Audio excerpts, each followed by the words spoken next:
marzo de 2004 era una fecha decisiva para la administración Bush. Se cumplía un año de la invasión de Irak y casi 3 de la guerra en Afganistán, siendo el rechazo a las mismas más amplio que nunca por parte de la opinión pública internacional. Las pruebas que vinculaban a Saddam Hussein con Al-Qaeda se desvanecían. Las acusaciones de que Saddam estaba construyendo armas de destrucción masiva se convertían en infundadas, y la cifra de soldados abatidos por la resistencia iraquí afgana crecía de forma vertiginosa. Por otra parte, las elecciones presidenciales se acercaban y la popularidad de Bush había caído por los suelos. Exactamente, se encontraba 10 puntos por debajo de su rival, el demócrata John Kerry. Si los republicanos querían revalidar su mandato en la Casa Blanca y continuar con el macabro negocio de la guerra en Irak y Afganistán, iniciada por ellos mismos a partir del 11 de septiembre de 2001, necesitaban un golpe de efecto que movilizara nuevamente a la opinión pública norteamericana en pro de su guerra mundial contra el terrorismo, pues el 11S quedaba ya muy lejos. Ese golpe de efecto serían los atentados del 11 de marzo de 2004 en Madrid, donde morirían 191 personas y más de 2000 resultarían heridas de gravedad. Exactamente 911 días después de los atentados de Nueva York y Washington. 911, una cifra en la que al separar el 9 del 11 obtenemos la fecha en inglés de dichos atentados. ¿Casualidad? ¿O algún tipo de clave secreta militar? A las pocas horas del atentado, Bush diría: los asesinatos de Madrid nos recuerdan que el mundo civilizado está en guerra. Nunca antes un suceso allende los mares había tenido tanta repercusión en los medios de comunicación estadounidenses. George Bush se colocaba 7 puntos por delante de Kerry. Por otro lado, el 1 de marzo de 2004, y solo un día después de la visita del secretario general de la OTAN al Estado español, esta organización publicó una nota de prensa en la que anunciaba que iba a realizar su ejercicio anual de gestión de crisis CMX del 4 al 10 de marzo de 2004 en diversas capitales de los Estados miembros. Una de ellas sería Madrid. El ejercicio consistiría en un simulacro de una operación antiterrorista, en el que intervendrían multitud de personal militar y civil, vinculado a la OTAN, que tendrían vía libre durante aquellos días para moverse por Madrid con toda clase de material militar, algo que llevaron a cabo con total impunidad y sin control alguno por parte de las autoridades locales. Al día siguiente de que la OTAN diera por finalizado su ejercicio antiterrorista, sucedía la tragedia.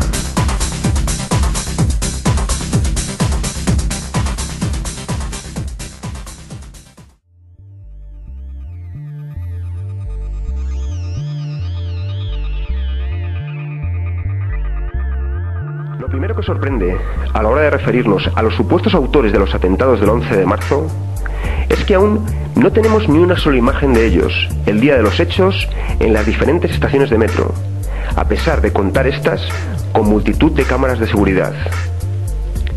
Sorprendente fue también que todos los imputados en el juicio por los atentados no solo negaran su participación en los hechos, sino que los condenaran rotundamente. Algo atípico en unos islamistas fanáticos que deberían de estar orgullosos de sus acciones. Recordemos que muchos de ellos, como el egipcio, acusado desde el primer momento, tanto por la prensa como por la policía, de ser el cerebro del 11M, quedaron en libertad sin cargos. Pero para entender esto un poco mejor, conozcamos a los supuestos autores. Casi todos los acusados estaban bajo algún tipo de control policial, incluidos los supuestos autores materiales, pues se trataba de contrabandistas locales, chorizos de barrio, estafadores, traficantes de droga y en algunos casos confidentes de la propia policía. Unos integristas un tanto atípicos que habían sido vistos en muchas ocasiones frecuentando prostíbulos. Estos poco castos terroristas, que carecían de todo tipo de experiencia previa en estas lides, según la versión oficial, fueron capaces de cometer el atentado más mortífero en la historia de Europa, llevando a cabo todos los preparativos con precisión milimétrica, sin un solo descuido y sin ser descubiertos por la policía, a pesar del impresionante despliegue policial ordenado días antes por el gobierno Aznar, el mayor en la historia de España, debido al riesgo de un posible atentado ante la cercanía de las elecciones generales. Es llamativo que fueran tan habilidosos en los preparativos y en la ejecución de los atentados y tan inoperantes tras ellos, dejando multitud de pruebas incriminatorias. Unas pruebas que conducirían a la localización de los supuestos autores materiales en el piso de Leganés. La policía ya tenía sus cabezas de turco, unos mafiosetes del 3 al cuarto que a nadie importaban y a nadie importarían.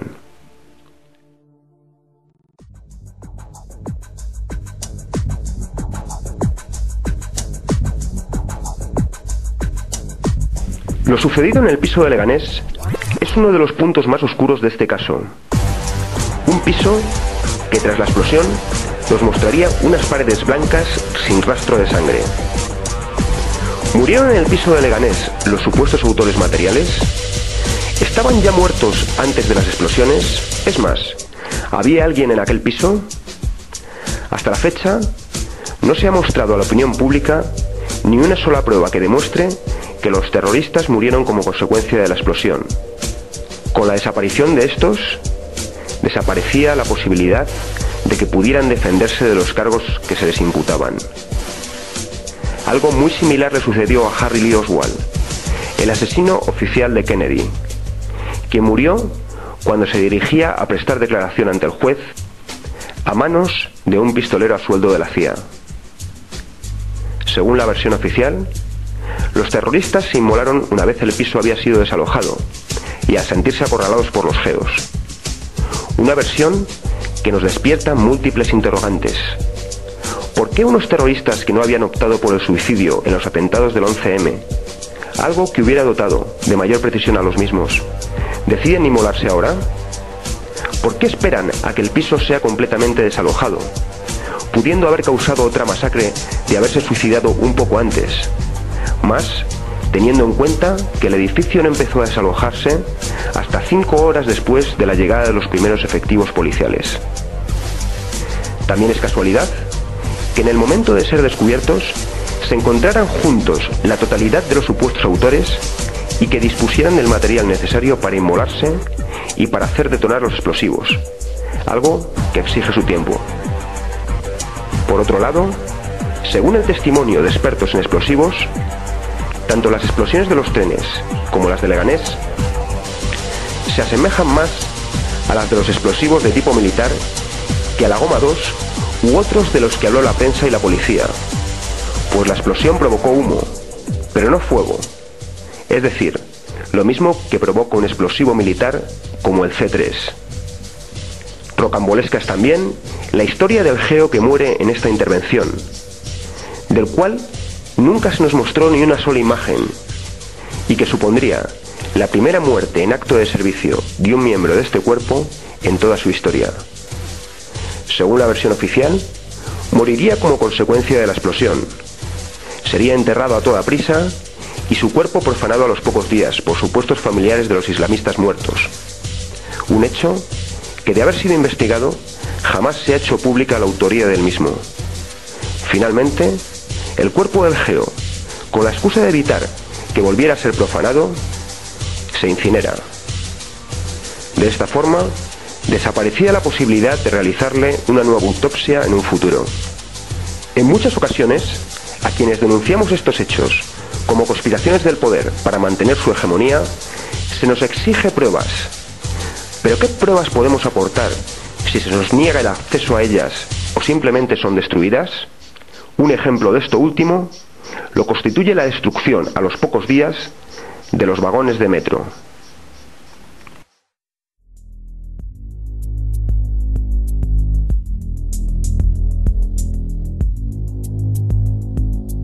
Según un reciente documento de la Audiencia Nacional emitido a petición de algunos familiares de las víctimas, los vagones que estallaron como consecuencia de los explosivos y los que resultaron dañados por los mismos, así como los raíles sobre los que estos se encontraban, fueron mandados destruir por Renfe apenas 2 días después de la tragedia. ¿Cómo es posible que se destruyan con tanta celeridad las pruebas más importantes de un crimen tan atroz como fue este, antes incluso de haberse celebrado ningún tipo de juicio?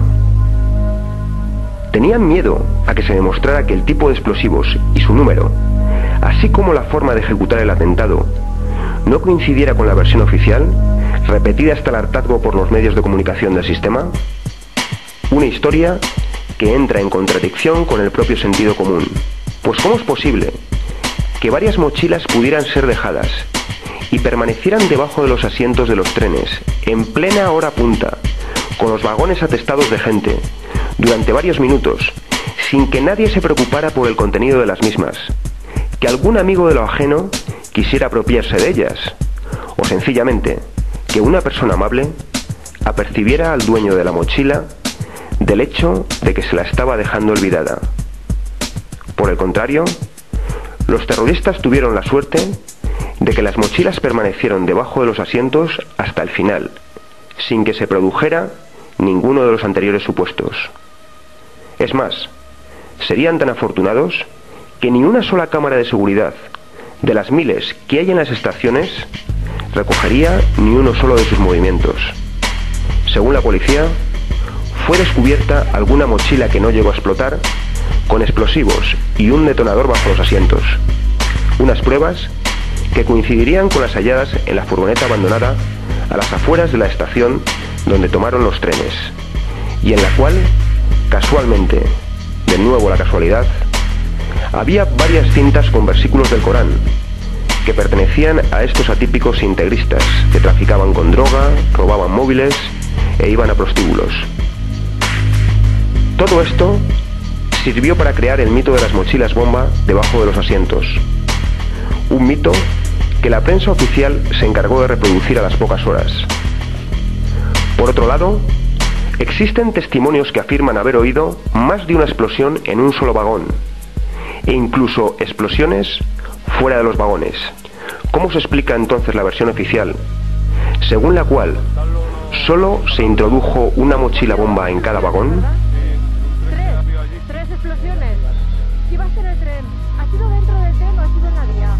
Fuera. O sea, habían puesto algo en la vía. ¿Y qué ha sucedido? Se nos ha dicho que en la estación de Atocha solo hubo 3 explosiones. En las imágenes ya se había producido al menos una.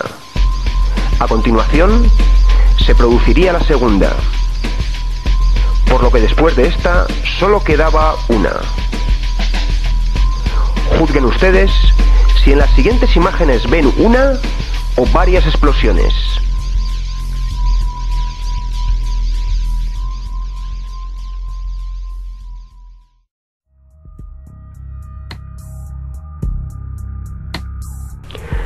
Los atentados del 11 de marzo de 2004 formaron parte de un operativo militar puesto en práctica por la OTAN entre los días 4 y 10 de marzo y que tuvo su colofón el día 11, con el asesinato de 191 personas y varios miles de heridos.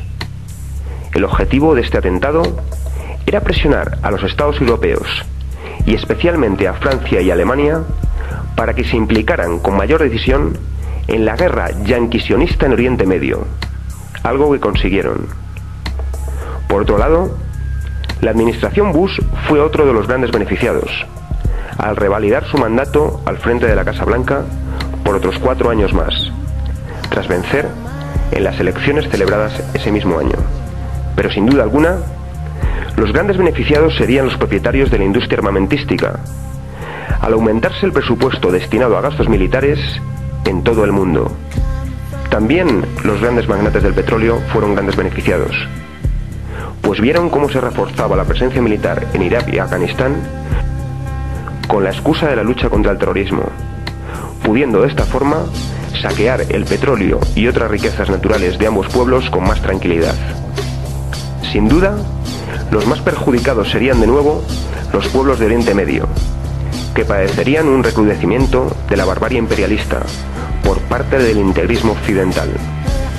El pueblo de Madrid sufrió la pérdida de 191 vidas y de cientos de mutilados de por vida, al igual que veía, como el resto de los pueblos del mundo, cómo se iban incrementando la vigilancia, el control y la represión sobre la ciudadanía. Por otra parte, la ascensión del PSOE al poder en nada perjudicó los intereses imperialistas. La retirada de las tropas españolas en Irak, unas tropas que tenían una pura presencia testimonial, se vio compensada de sobra con el redoblamiento de los efectivos en Afganistán, así como de las tropas desplazadas en el Congo o Haití, y la posterior colaboración en la intervención del Líbano. De todos modos, España nunca dejó de participar en la guerra de Irak, haciéndolo de una forma encubierta de diferentes maneras. Formación de policía del gobierno títere iraquí, permitiendo el aterrizaje en territorio español de los famosos vuelos de la CIA, o colaborando en los interrogatorios de presos en Guantánamo. Con la victoria del PSOE, la oligarquía española daba un lavado de cara a su farsa democrática, sustituyendo a un desgastadísimo Partido Popular tras 8 años en el poder. Aznar tampoco salía tan mal parado. Después de 2 legislaturas, había decidido no volver a presentarse como candidato, con lo que la victoria de Zapatero en nada perjudicaba sus intereses particulares. Él ya tenía planificado su futuro. A los pocos meses, empezó a recorrer los Estados Unidos y otros lugares del mundo agitando la islamofobia, favoreciendo así los intereses de los promotores de la guerra en Oriente Medio, entre ellos el magnate de los medios de comunicación y propietario de la nazifascista cadena Fox, Rupert Murdoch, del que más tarde se convertiría en asesor. Probablemente la reunión de las Azores sirvió para ultimar estos y otros detalles, como el posterior 7J en Londres. La teoría de la autoría de ETA se ha revelado como una gran cortina de humo, tras la cual han sabido esconderse muy bien los auténticos autores de la masacre, es decir, los grandes lobbies empresariales con intereses en la guerra. Agitada por los medios de comunicación más ultraderechistas, consiguió además que muchas personas se sumaran a la versión oficial de una forma irreflexiva, por miedo a ser tachados de fachas conspiranoicos.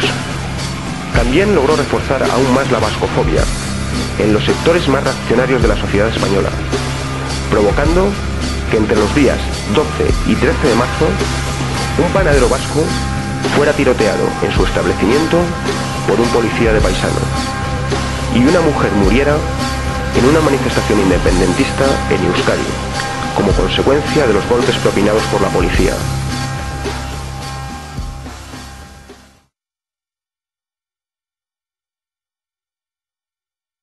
Porque es la naturaleza del imperialismo la que bestializa a los hombres, la que la convierte en fieras sedientas de sangre que están dispuestas a degollar, a asesinar, a destruir. A esta pandilla de psicópatas poco les importa tu vida o la de los millones de personas que mueren cada año víctimas del hambre, el SIDA, las guerras y otras plagas provocadas por ellos mismos. Por eso, la humanidad solo tiene una salida, y esa salida es la revolución. Solamente hace falta que tú lo creas. En defensa de la humanidad, hagamos que el capitalismo pase a la historia.